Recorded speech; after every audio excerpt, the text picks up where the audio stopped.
Hello, dear listener. I have something truly special to share. It's an exclusive invitation to join me in Mexico for an intimate and luxurious 3-day retreat along the beautiful Pacific coast of Zihuatanejo, taking place the weekend of the spring equinox, March 18th through the 20th. There's also an optional day to stay through the 21st for some special ceremonies that are happening in the area for the equinox. But the retreat itself is the 18th through the 20th, really an opportunity not to be missed. And I'm offering one lucky listener a discounted ticket on this weekend that I've just been loving into being actually for several years now as COVID and, everything. But when we conceived of building this place, our home down here, it's really what we envisioned, bringing people down here for retreats, for trainings, because we felt and we knew that this space was special. And as people keep coming down and we keep getting the feedback, how magical it is, we want to share it in a really intentional way. Be working with the 4 elements, earth, air, fire, water, the metaphors of the season. We'll set sight on a new vision for our mothering journey and creating a deeper connection to self and Mother Nature. So to win a discounted ticket, rate and review this show on Apple Podcasts. Screenshot it and DM it to me on Instagram at Dr. Gertrude Lyons. And remember, the most important thing to mother is yourself.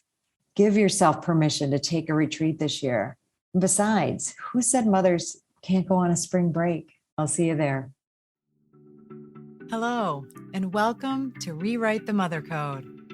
I'm Dr. Gertrude Lyons, a professional life coach, exploring, demystifying, and democratizing the maternal power that lives in all women. The experience of mothering may not necessarily mean what you think it means. I believe that mothering is a vehicle for transformation, whether or not we have children. And together, we can start a new conversation around modern motherhood. On this show, we will redefine what it means to mother and untap the powerful feminine within you. Are you ready to rewrite the mother code? This is a Soulfire production. Hello, I have the privilege and honor of interviewing and being with, interview sounds kind of funny because I don't really think of it as an interview, but anyway, with Jonathan Stancato. And he is the rated #1 voice coach in New York City on Yelp. And that doesn't come easy. Anyone, if there's any place that's going to have the toughest critics, it would be in New York. And he has done this by his authentic way and in a very untraditional way of voice coaching, and it goes beyond singing. I personally came in touch with him because I wanted support with my speaking, and I had some inklings of things I wanted to work on personally around my voice as well in the singing realm. So I've gotten to know Jonathan over the last couple of years. He has supported me immensely at so many levels, and we got to sit down and talk about and relate what he does and the way he supports people with voice, and how it's not that dissimilar and actually very similar to how we endeavored to look at mothering as a vehicle for transformation, and the parallels with that and the richness and beauty that can come when we start looking at the beliefs culturally and from our upbringings that have gotten in the way of us fully utilizing and having an authentic voice. But even better than that, authentic is finding pleasure in our voice. And I get to share about, a little bit about my journey with that. Jonathan shares his journey, and it's really an exciting episode. So I hope you use it as one of the ways to start thinking about how you want to use your voice in the new year. Welcome, Jonathan, to Hello. my podcast. Happy to be here. Very happy to be here. Well, I feel immensely blessed and grateful to have you, and looking forward to what we're going to be with and talk about today and be able to share, with my audience. And they're going to be super blessed to have your wisdom and your insight and everything you have to share. And I'll say a little bit, but kind of about myself in relationship with you. So Yeah. I found you. Oh my gosh, now I have to remember. Like a year 43 and a years half ago, I ago? think. Yeah, exactly. Yeah, cosmically, who knows when Yeah, we found each other, but in this time, space, and realm, I think it's been a year and a half or so. yeah, At sounds about least. right. Yeah. Yeah. And I saw you on another in another format and was so inspired and impressed by the work we had in just I think about 45 minutes together in a group with you and your work and voice. So I was spurred to contact you and I had no idea that it would turn into this beautiful journey together Mm. of I kind of went saying, one for speaking, I think this would be helpful and two my daughter has this beautiful voice and quite honestly I was thinking like if he's really good, then he'll be great for her, right? So it's this parent thing. We'll talk about this more. But whatever it takes, right? And Yeah, of course. it turns out, it has been about voice, but so much more. And it's so complex and layered and beautiful. Yeah. And I'm so grateful for the part you've played in my journey with Rewrite the Mother Code. Mm, And so you were in the top of my list of people mm. when I started a podcast of who I could have, because it's all about my voice, right? Not Right. all about, Yeah. but it certainly is significant. So Yeah. Well, it's been so thrilling to be a witness on your journey here. I feel like I got in, maybe not the ground floor, but like the third floor, and and being able to watch you ride that very smooth escalator up with all of this work has been so beautiful to be existing in support of. Thank you. And we're going to have your information, and I'm sure there'll be people who are going to want to contact you I hope for so. a whole variety of reasons. Just even mainly because you're a wonderful human, but for their support in their lives. And so we'll have all that in the show notes. Great. But I would still love to have you share a little bit about yourself and your background and whatnot, so we can verbally tell people about you. Sure, yeah. It's tricky to know where to begin. I knew we were going to be doing something about the background, and I feel like my background with the voice begins as soon as I had a voice, I right, know, at right? all.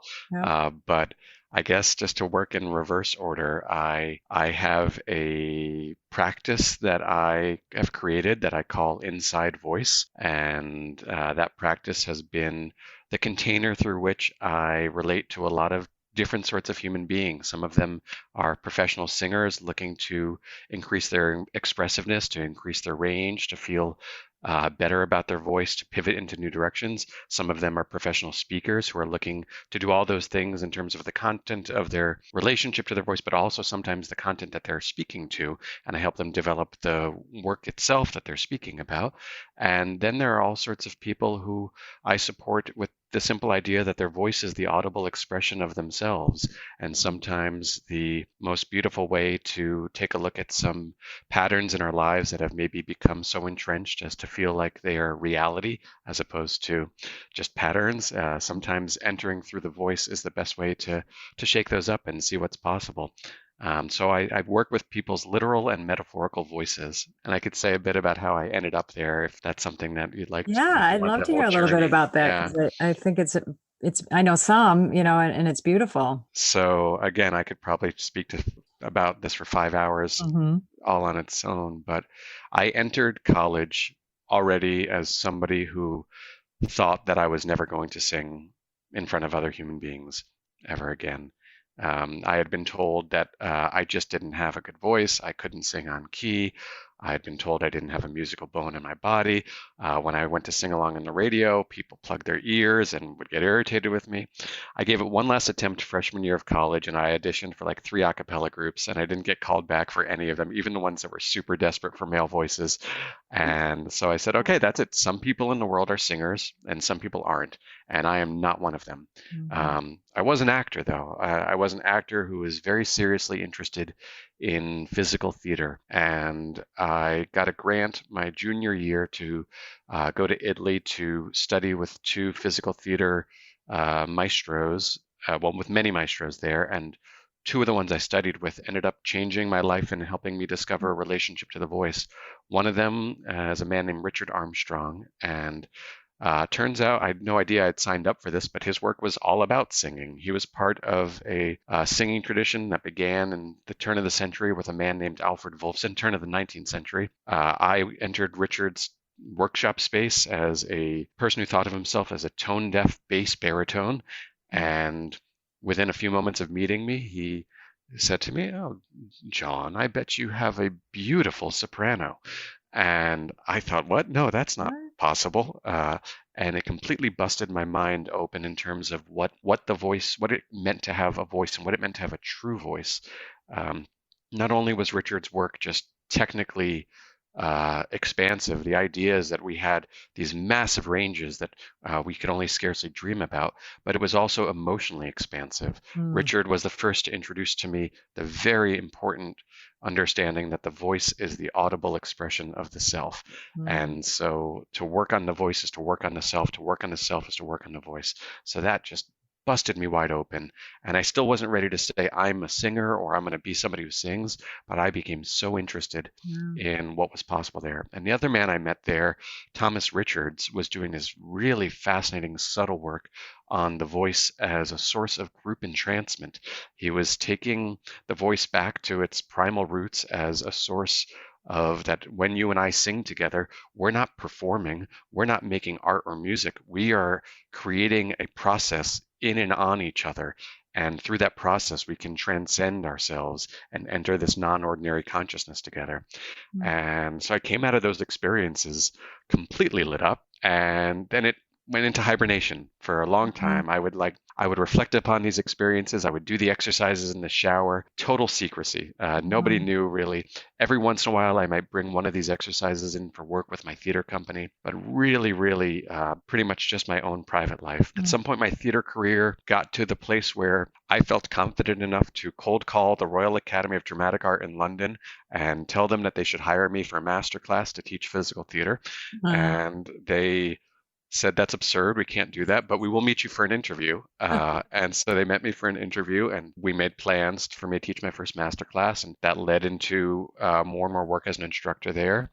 And gradually, I started sneaking in this voice work that I'd been playing with at that point for a decade. And of all the things that I had ever done in my mm, life, that was the thing where I felt the impact most dramatically. I would give somebody an exercise that Richard had taught me 10 years before, and I would see them open up into new horizons of themselves, and they would come up so profoundly grateful. And at that point, I didn't even understand how it was so powerful. And maybe I was just sort of lit up by the power that I had to transmit it, but I thought I need to do more of this. So I found Richard after uh, years of not contacting him. I found him, and he was in New York all the time, oh, and where I'm based out of. And we met, and it was beautiful. And we started working closely together in a number of projects. And I got to do a deeper dive into that work. And eventually, I felt comfortable putting up my shingle to start leading group voice classes, a place called Judson Memorial Church in mhm, New York City. And the person who set me up there was a beautiful man named Micah Busey. I just told him, hey, mm, I've got this voice work that I want to do, and I have a feeling that it will help engage people's spirits in a really beautiful way. And he said, okay, sure, here's the space. And for 4 years, he gave me that space for free, twice a month, to create these free group classes for people. oh, beautiful. And that's where I didn't plan on monetizing it or turning into a business. I just knew I needed to do this because it felt so profound to do Mm. this. And then people said, do you teach any advanced classes? And I said, yeah. And I started teaching Of advanced course I classes. do. Do you teach private lessons? Oh, yeah, of course I do. And then I started teaching private lessons. Do you offer immersions? Yes, of course I do. And bit by bit, I just said yes to a career. Mm. And somehow, within 2 years of saying I was a voice teacher, I became Yelp's highest rated voice teacher in all of New York City, which felt completely absurd for me because I have not a single Broadway credit to my name. I've only had 2 voice lessons myself in my life. And at I that lo- point, I wasn't love doing any that. public singing on my own. Totally absurd. And my entire journey has just felt magically kissed by some fate. Oh, Jonathan, I've heard in various, I don't think I've ever heard the whole story together Yeah. like this. And I'm so inspired and moved.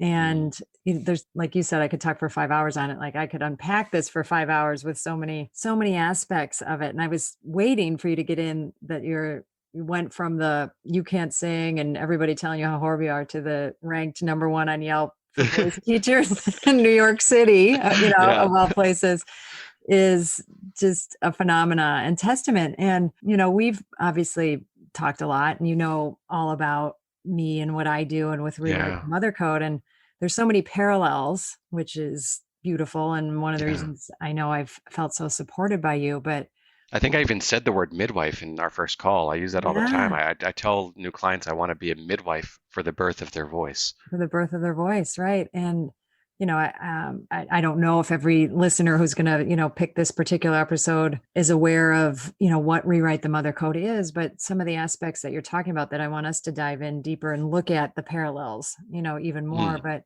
to say generally what we're looking at are, all the ways that we are, disempowered from an aspect. And I'm going to say women, but I quite honestly believe this is universal, that we all mm, have a mothering aspect to mm, ourselves. And, it's one of the beliefs about breaking is expanding this definition, that we all mother. And mm, this most important person we need to mother is ourselves. But we have, and what I heard there, and I've heard from you, are, beliefs that were instilled in you, through your upbringing. I mean, you mm. kind of started at college, high school, Oh college, no, yeah, yeah. There's a but there's a preamble whole, to that for for whole sure. preamble to that, that led to this, just what seemed like such an obvious belief that I can't sing and some people sing and some people can't. And I'd love for you, without me even like sharing like the whole like spectrum of Rewrite the Mother Code, because you know it, Mm. what are the parallels that you see, just first in general, and then we can get more specific, but just out of that. Yeah, yeah, and I will fully disclose that I had the opportunity to sit with the paradigms that you bring into the room with this mother code for a while now because it's been part of Mhm. our work. But I think what is so gorgeously interesting about the voice and so gorgeously interesting about mothering as a concept is it's a strange intersection of the body and culture. And the second we choose to engage our voice at all in public, we are inviting culture in. The second we choose to parent ourselves and to parent in any literal way, we are inviting culture in. It is very, very hard to engage in either of those bodily practices without engaging culture. And I think that's really, really interesting. I think Mhm. it's really, really interesting that there's so many violent paradigms that we view our voices through, and so many violent paradigms that we view our decisions about parenting through. And a lot Yeah. of those violent paradigms are passed on to people who love us. People who love Yeah. us deeply teach us to hate our voices and teach us to resent parenting, and it's interesting that Mhm. that happens. Then I think about care and love and pleasure. I think my relationship with my voice, sometimes I might describe my voice as my lover, sometimes I might describe my voice as my best friend, sometimes I might describe my voice as my parent, sometimes I might describe my voice as my child. But in all these cases, there is just a really complex source of really, really rich sensual engagement. And I think when we're talking about mothering ourselves as the idea that's so foundational to your work, that idea that we can be our mother, right? We can be our best lover. We can be our best friend. We can Mhm. be the child we're parenting, and we can be the parent of our child. We can be all of these things. And I think the voice really, really presents this wide open spectrum of relational possibilities. And in each relational possibility, there's so much opportunity for individual growth and transcendence. Mm. Well, that's so beautifully put. And as you were talking, I was remembering various ways we've worked together and certain things. And the thing that kept coming to my mind was, early on, you having me do exercises where, I don't know, I just made up a line and then you said, okay, now sing it. Yeah. And we weren't, you couldn't see me or whatever, but my face went like into just a massive Oh, I could see it. distortion. I Yeah, could you see it could feel it. You didn't even have to see it. yeah, It was I like, could see a cringe in total darkness. cringe, like, no, don't make me like, what could be Yeah. worse than that, Yeah. right? And I did, and I still cringed. But the out of that, there was this beautiful thing that you said that has stuck with me forever is our voice is a source of pleasure. Is Yeah. that how you said it? And Yeah. so if I'm having that negative feeling, like, yes, it's about singing, so to speak, but that I felt about my voice anyway, whether I was Yeah. singing or not, right? And being Yeah. out It's the there. same. That's Speaking and singing are, I view them as identical. It's right. just the difference between like sprinting or running a marathon, right? There's a different pace. That's it. Oh, It's cool. Yeah. singing So is there's talking at a different pace.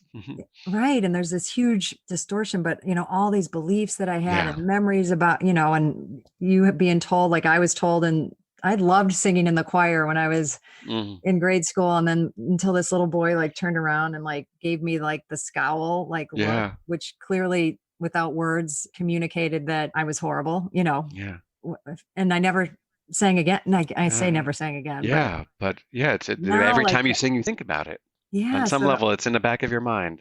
That one totally. insult from some child. Yeah. So to open up the space, but then, that just seemed like such a huge leap to think about, my voice. But then as I challenged that, and, you had me challenge it with, Mm. exercises and ways we work together, I could start making distinctions like, ooh, there was like, I Yeah. really like that. And you Yeah. were saying like, the sensuousness or, your lover, your friend, and being all that, all those aspects, I was starting to feel that. Yeah.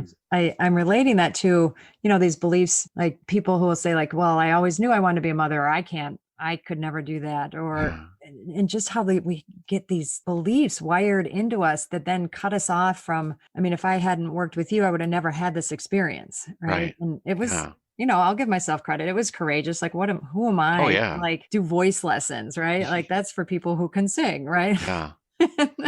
But I had a yearning for it, right? Yeah. Like I've I always think we all do. wanted I think it's a to. birthright. I think Yeah. this is one of the things I was going to talk about when we start talking about culture later on, so maybe I'll Yeah. save it. Well, we could talk. I mean, I think I think there is an aspect of like what's pleasing to the ear. Yeah. Even that, I think we're socialized Yeah, into, exactly. Yeah.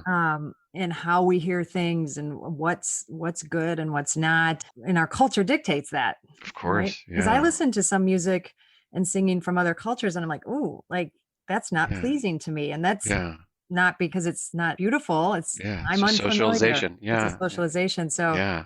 I think the same is true, with mothering. Like it's still something that like as a woman, you're not a woman if you don't have a child. I mean, those Yeah. beliefs we're just barely starting to break them. Yeah. And so, I think the culture aspect comes in really big here. So Yeah. let's talk about that. Hi, I'm so excited to share with you my 2024 Spring Equinox Self-Mothering Retreat that's happening this March 2024. And I would love for you not only to consider it, but to attend. But in considering it, hey, just knowing that you would be leaving cold weather, if that's the space that you're in, and coming down to just magnificently beautiful, warm, nourishing place of Zihuatanejo, Mexico. Zihuatanejo meaning land of the goddess women, and coming to really take time for yourself. Okay. And that I am learning more and more isn't just a nice thing to do or something extravagant or something selfish. It's essential. And I really want you to take it seriously, to consider, just think about what would it take for me to go. It's a 5.5-day retreat, getting from where you are, getting there, landing there, and then being in a space that is all about you. It's all about nourishing you. It's all about tuning into you, using everything around us, the nature, the food, the beautiful people, the rituals, ceremonies. I bring it, we really bring it. And we go deeper and deeper as the days go on, and we release, we let go, we bring in what is nourishing, what is empowering, what is that space of just really divine feminine energy. And we do it in the community of women. It's not for everyone. I will be honest, if that idea of leaving and not making it work, or it's just too hard, not for you. If the idea of, spending that amount of time inwardly focused and going to that level of self-awareness doesn't sound like something you're willing to do or put the time and energy into, then it's not for you. And it's good to know that, right? So this is for people who are serious about what it means to mother themselves, what it means to take time for ourselves, and that gift and what that gift can bring to us. It was originally right after my fall retreat. It filled right up. But now some people, it turns out, are not able to come. So I do have a handful of openings. And if you're listening to this and you're willing to take that step, please reach out to me. We can do a discovery call, or you can put a deposit down. I would love that. And you can do that by going to my website, www.drgertrudelyons.com. Go to events, and there you go. It'll all be there. There's a beautiful page there for you to explore. I look forward to hearing from you and then seeing you on my spring retreat.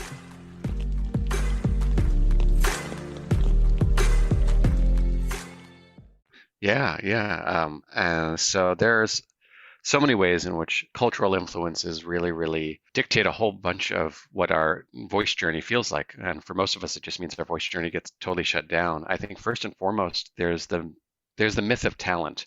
Mm, Um, and this is definitely something that descends down to sort of the childhood home and the parental level, but it is something that's absorbed through culture that some kids are musical kids and some kids aren't musical kids. yes. And I want to fully dispel the idea that that at all dictates what your musical potential is. I understand that there's a realm in which people are prodigies, right? That a 5-year-old who could play a Chopin while standing on their head, like that's impressive, right? For sure. I think below the prodigy level is in everybody else. So I think that that myth of talent is really destructive to us, and that myth of talent was Yeah. enough to shut me out of like if I had not accidentally met Richard and Thomas, I would have just said, okay, there are singers and there are not singers. Yep. And as a cultural corrective, I had a lovely experience with a band named Makumba. It's a great band from Victoria Falls that everybody should check out. And they were playing at Joshua Tree Music Festival many years ago. And they were talking about how, where they're from, singing, dancing, and drumming are functionally synonyms. Everybody does it. You're not a musician if you sing, dance, or drum. You're just a human if you sing, dance, or drum. If Wow. you play a guitar, if you play bass, if you play piano, then you're a musician. If you learn one of the cultural dance forms, then you're a dancer. But if you are just somebody who sings and dances and drums, you're just a human. Mm, And I really love to think about these as birthrights and yes. birthrights that culture tries to take us away from. You mentioned a great one in terms of genre, musical genre, right? I might grow up thinking I can't sing when in reality, I just don't have a facility singing the expected genre conventions of the day. Or Yes. like, I think my voice, the way that I came up singing, I think if I had been born in a crooner's era like Sinatra and Bing Crosby, I think something about the very sort of maybe caramelly tones of my resonance would have had an easier time being embraced then than in the era that I grew up in. And then that's just within a single culture. That's just within American culture. Mm, Then what if my voice is actually more suited to singing raga than it is to singing pop music, right? Hindustani raga might be a better place for my voice to express itself in terms of immediate comfort, though I believe deeply that anybody could sing anything they have their heart set on.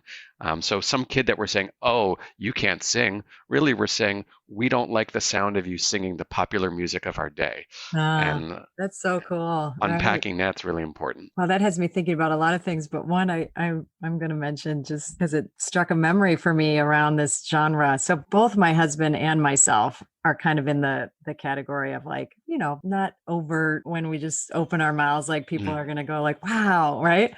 I'm trying to say it differently than like we I don't sing appreciate well. that. And, every year we go on these pilgrimages to sacred Mm, sites around the world. And we happen to be in France, in Taizé. So mm. I don't know if you're familiar with No, I don't know anything about Taze. Taizé chanting. So Taizé is a spiritual community. I think it's Catholic based now that I'm trying to remember that specifically, but I don't know if I'd quite say Gregorian chant. And Mm, we're in a service and it's all in French, the chanting. But I'm like, just for myself, like singing along with it. And so is my uh, husband. And this time, like people were looking at us because we were the only ones that could sing it. ah. Like they're So like, you had a what? facility with that. Isn't that funny? Like, Yeah, it's I beautiful. wasn't trying to Uh, do anything. I just wanted to play and engage with it, right? yeah. And And be a sometimes part it's of it. easier to engage in these things that are outside the pop cultural norms. It was much easier for me to, early in my voice work, to try to take on something like Tuvan throat singing than to try to sing a jazz standard because I had a preconception that was really, really quite firmly scripted about what a jazz standard was supposed to sound like. Mm, Whereas because I wasn't as familiar with the norms and traditions of Tuvan throat singing, I felt freer to do my own culturally inappropriate imitations of that sound. But in so doing, I was able to make some actually profound discoveries about myself, my voice, and to get enough self esteem from that practice to go and start singing jazz standards. It's uh, amazing how it all plays together. yeah. Now I'm thinking about this from this kind of bigger perspective culturally around mothering or even, parenting in general. that there's these narrow ways that, and I think some of the turmoil and questions that come up for women is, or, parents in general, that there's a right way to do it. Yeah. Right. And it's a limited, and kind of just what we're talking about. There's a right way something's supposed to sound, and it's scripted, and there's tons of pressure. So some just choose like, well, that's just sounds too difficult, I'm not going to do Yeah. it. What I love is it opens up a space for, and what I really coach and want women to do is to go inside and parent, mother, whatever it is that you mother, whether it's children, your career, relationships, the way you want to, Yeah. right? But until we identify these cultural mistaken beliefs, and what we haven't touched on is our upbringing and childhood beliefs. And we can say a little bit about that. Yeah, I'd love too. to speak to that. Yeah. Yeah, we'll do that next. Unless we consciously choose to look at those, our choices are going to be so limited, and we don't even realize we think we're making a solid choice, and Yeah. we're really not. Right? Yeah. I love that you said that you encourage women to go inside, and it's Mhm. the reason why my voice work is named Inside Voice. It's in Oh, some yeah. ways an ironic play on all of the people who told this very, very loud youngster that he should learn to develop an inside voice, which basically meant shut up, right? And Mhm. this is maybe a nice segue to childhood. Mhm, mhm. But so in some ways, it's my nod to those people. Like, you told me to shut up. Look what I've done with that. Yep. But also, our voice starts inside of us, and then it emerges from us, and Mm. then when it reaches your ears, that which is inside of me is now inside of you. And the idea that I can't figure out what I'm trying to put inside you until I first discover what's inside me, right? Yeah. And it's so essential that that our voices begin from the most profound understandings of ourself, both in terms of the physical part of our body, that our voice lives not in our larynx, but 2 inches below our belly button, right? Mm. That's where our voice comes from. Yep. And it's so important that it comes from this deep understanding of who we are and who we want to be in the world, who we're trying to be, as opposed to who we're pretending to be or who we've been Yeah. told to be. Oh, that's so true and so beautiful. And gosh, the myriad of beliefs that get wired in, Yeah. Yeah. in our upbringing. And kind of you're looking at it, through this lens and helping us see those and break those beliefs, through our voice. I'm looking at it through mothering, but any vehicle we use, Yeah. because I'm All combining the roads lead two, to right? Rome, right? All roads lead to Rome. Exactly. I feel like I'm mothering myself by stepping into breaking beliefs around my voice, Yeah. and that, like, they're related, right? Yeah. They're not like, oh, now I'm going to work on my voice. Now I work Yeah. on this aspect of mothering. Like, Yeah. It's all the same. they're all so connected, which is Yeah. so cool too. I'd love to speak a little bit more to the childhood Yeah, dynamics. please. Yeah, I've given that so much thought. It's so hard being a voice teacher in the way that I am, because somebody gets on the call with me ready to like learn how to sing those high notes, and I'm saying, well, tell me about your childhood. And Yes, and all of a sudden exactly. they feel like they're in this Freudian analysis. But it's so essential. And Yeah. I think the ways in which I think we all can get, I think when you in front of an audience say, think about the paradigms of parenting that your parents modeled in front of you, I think people can understand that quite easily. But or at least I when you say it to me, I Yeah. get it. Yeah, I envision it. And I think the voice one can be a little bit more elusive. So there were a few questions that I came up with Mm, to help people understand the influence of voice in their childhood upbringing. cool. And simple one: how much space did your parents take up with their voices and with themselves?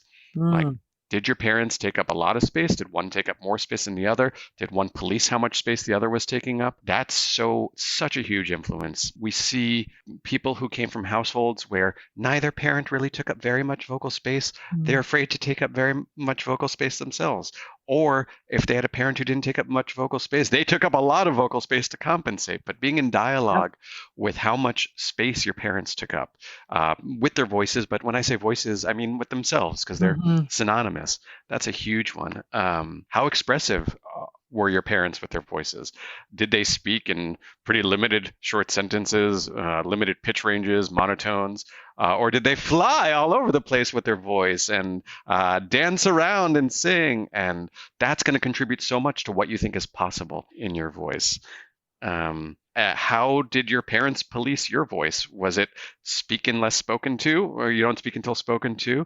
And in a more insidious level, like I see so many singers, adult singers, struggling with the ways in which their parents policed their gender or sexuality through their voices. Choices that their parents made in parenting to encourage their children to speak with deeper pitches, to speak with higher pitches, to speak with different vocal affectations, or Wow. try to remove things that felt like speech impediments, all because of the parents' perceptions of what that would contribute to an understanding of the child's gender identity or sexual expression. And that's huge. Huge. I, Yeah. I had a client who was terrified of the lower range of her voice.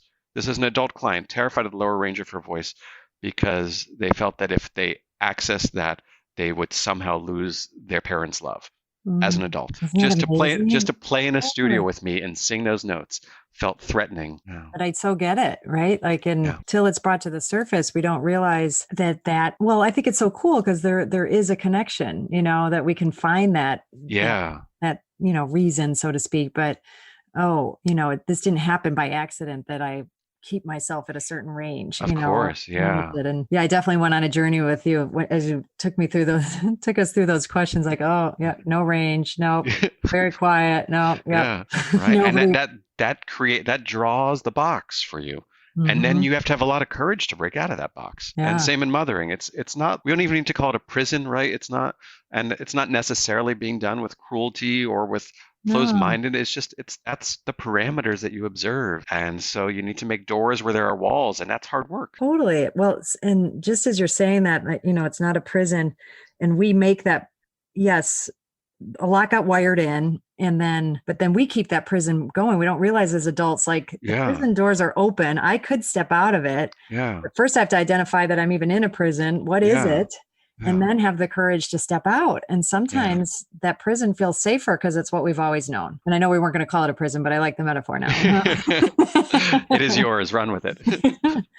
Or, that happens to, like, animals in a zoo when they've been kept a certain way, but then they're given a bigger, space to be in. They don't go into that space because it doesn't feel safe. And right. I think it takes a huge amount of courage. You're asking people to, do something, not asking, people come to you, but then you're inviting them into something that then does, I want to, credit everybody who embarks on any of these journeys, because it does take a lot of courage. I love what you said about safety. I didn't understand when I began this work how much safety I was going to need to provide as a transmitter and facilitator and teacher of this work. Yes. And I had to train in so many different healing modalities just to develop an understanding of how to create safer spaces for people. Right?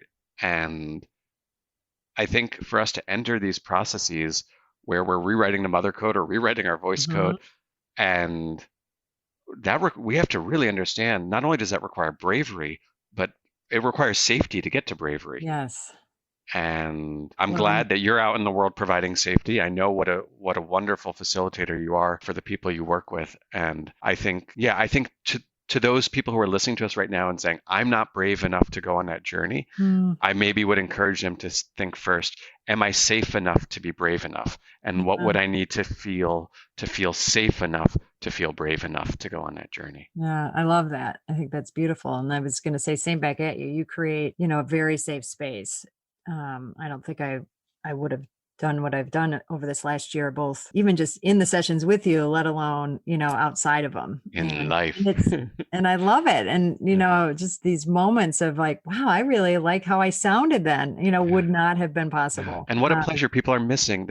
We work so hard to bring pleasure into our life. Yes. There's a pleasure that's right there every single time we speak.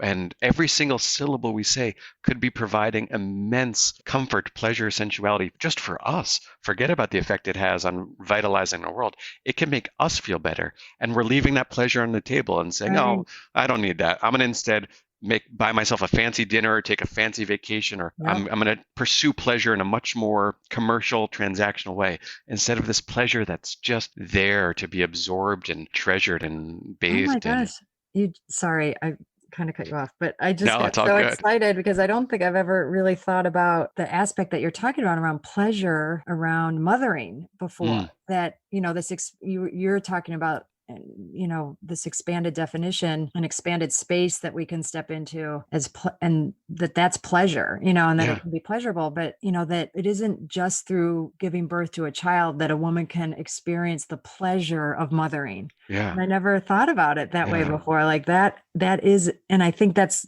culturally where we get stuck. Like, I'm just, if I don't, then no, you're not going to have the experience of giving birth. That's true. But there's so many aspects of it that apply, that we don't have to feel like we've been 100% ripped off of that experience. Yeah, of course. Yeah. And I love the idea of transitioning instead of like parenting as a responsibility, instead of parenting as our dharmic duty or anything like that, that parenting is a pleasure. Yeah, and people should do it because it brings them pleasure. Well, right. And we tell, I coach parents, and we tell, parents that the more satisfied, the happier you are, the happier your kids are. Like that's really the point. So I hadn't really put those together either. I know we could talk forever, but I would love to.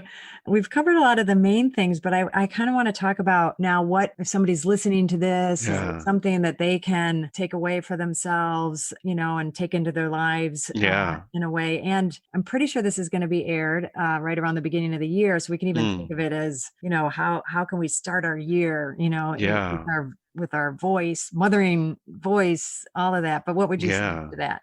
Yeah, I've got three things that people can do at home. Two of them are mantras, and one of them is just an awareness thing. I'm noticing in my own voice, and maybe your listeners heard it, that some lovely texture just entered my voice as I moved to this. I think I was feeling self-conscious that I have like three things. I'm not somebody who sort of bullets things out like that as a human, and I wanted to give your listeners these takeaways, but I think that's a really interesting takeaway right there. Like that thing that happened in my voice. I'm not losing my voice, and nothing is happening physiologically to my voice except some self-consciousness that crept in.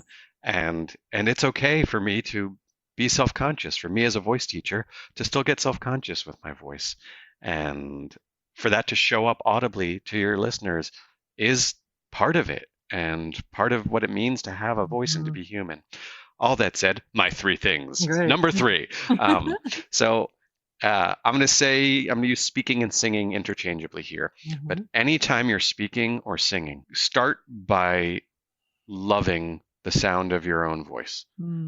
Anytime you're speaking or singing, tell yourself, I love the sound of my own voice. I love what's coming out of me. And it might not be true at first, but it will become more true the more you say that. And also imagine that the person listening to you not only loves the sound of your voice, but loves whatever it is you're speaking about or singing about as well.